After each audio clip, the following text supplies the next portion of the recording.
When I was doing my spiritual nightcap last night, I was thinking of Job and how Job was surrounded by people that did not understand what he was going through. They wanted to condemn Job. They wanted Job to wear a jacket that did not fit. They wanted to put Job in a category based upon circumstances that showed up in his life. But Job is sitting there looking like everybody else. Like, I don't know what's going on neither, friend. I haven't done anything to anybody. And if I have, nobody has told me what it is. But I'm befalling all of these different things. And I'm at the point right now where I need to speak to God. I would like God to show me where I have gone wrong. To legitimize this. Because I don't know how to legitimize this.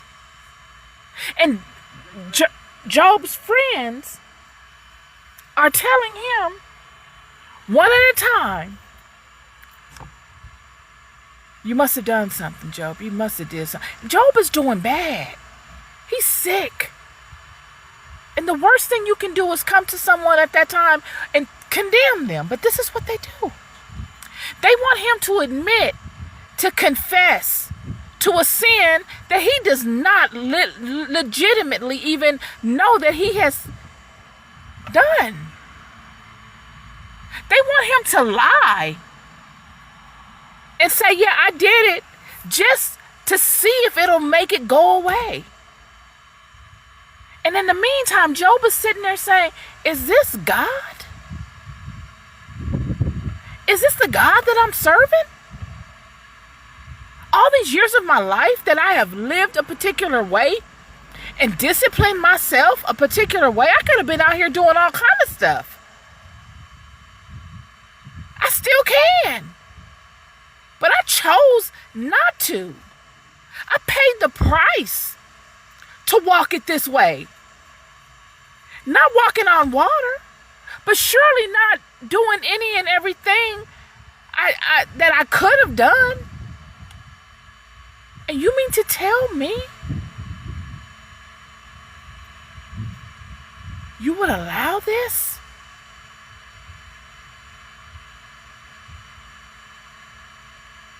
You sit and allow, you sit and conversate amongst Satan about this?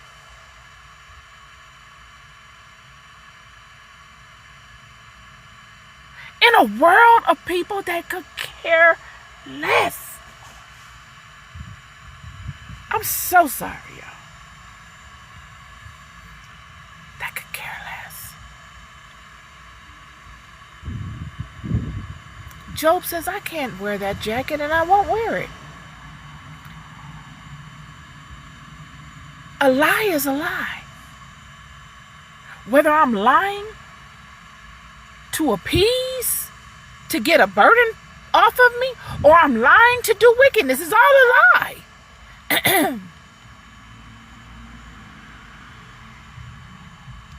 Where is the honor here? Where is the promise?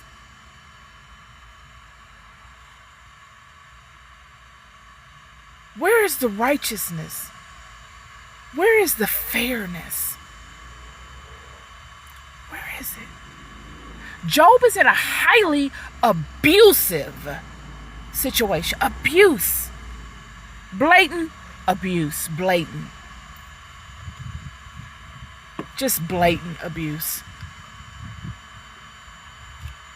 And he's saying, where is God? Where is my defense? David. Blatant abuse. Not a friend in the world. And David is not mad about it. It was a blessing that David was on his own. Saul saw it as a blessing because Saul felt that he could contain David, or he could contain the wickedness that he wanted to do against David. And David saw it as a blessing because he didn't have a whole bunch of people around him that could be compromised.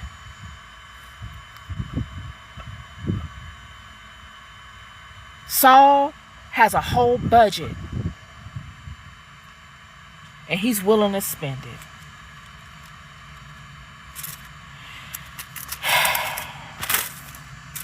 First Samuel chapter 22, verse 7. Then Saul said unto his servants that stood about him, Hear now, ye Benjamites, will the son of Jesse give every one of you fields and vineyards, and make you all captains of thousands and captains of hundreds?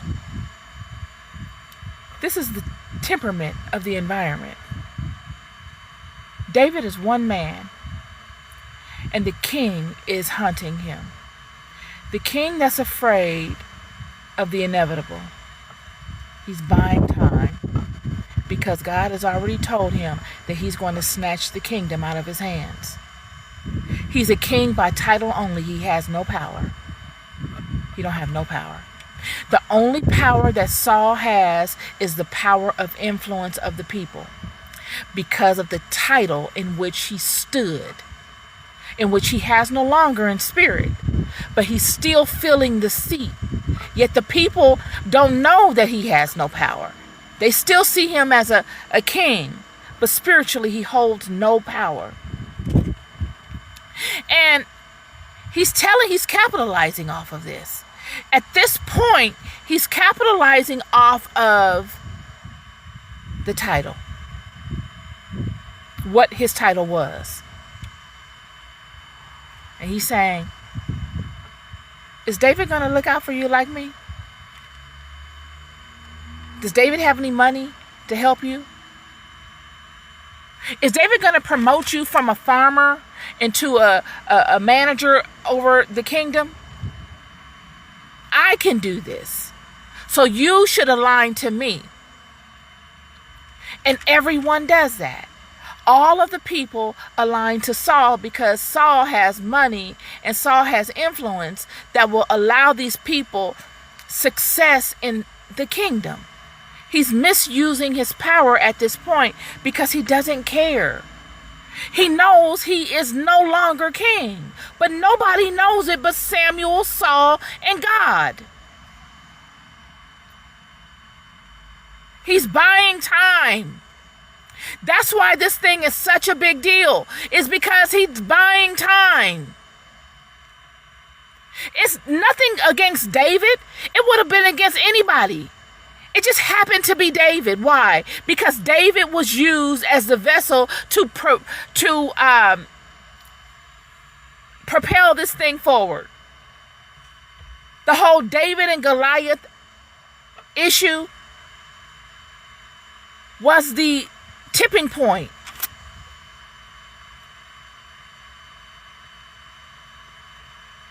Saul already knew before David stepped on the scene that his time was up. But he thought it would be in the distance. It would be further out. That's the thing when God gives you a word, y'all. This is what I started off with. When God says move, you move. When God gives you a word, friend, you got to move on that thing. You don't know how long it will take for it to come to pass. I'm telling you, God has worked a thing in my life so many times. I've not ever been able to see when exactly it will come. There's nothing that I could have done to make it come quicker either. I've tried it.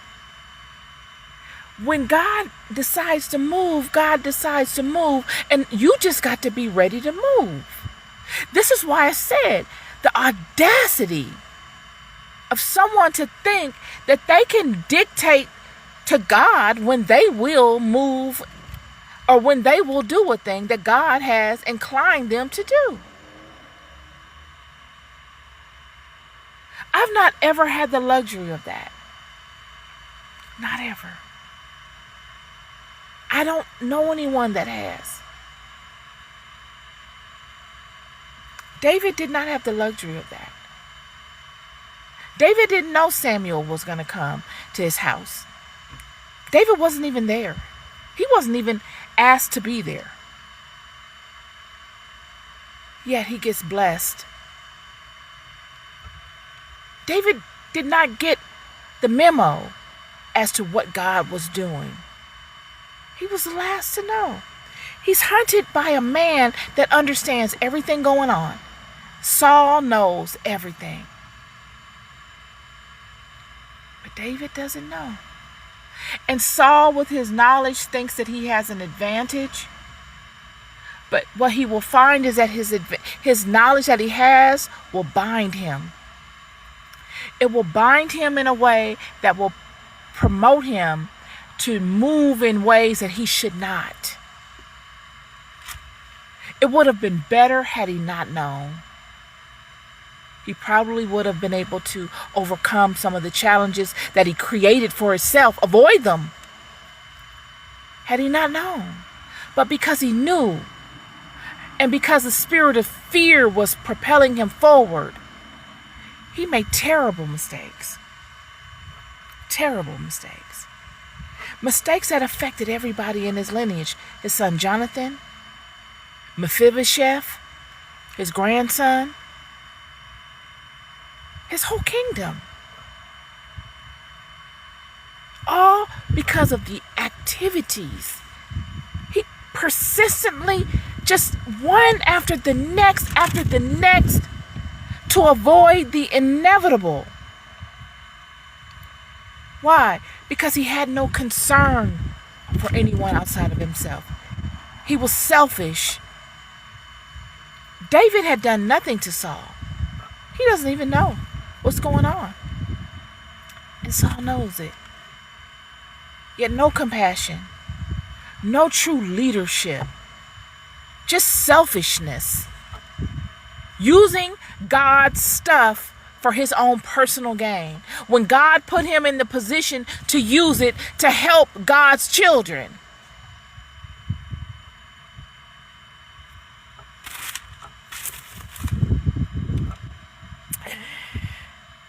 This is my word for you today, and that is when God says for you to move, friend, you move.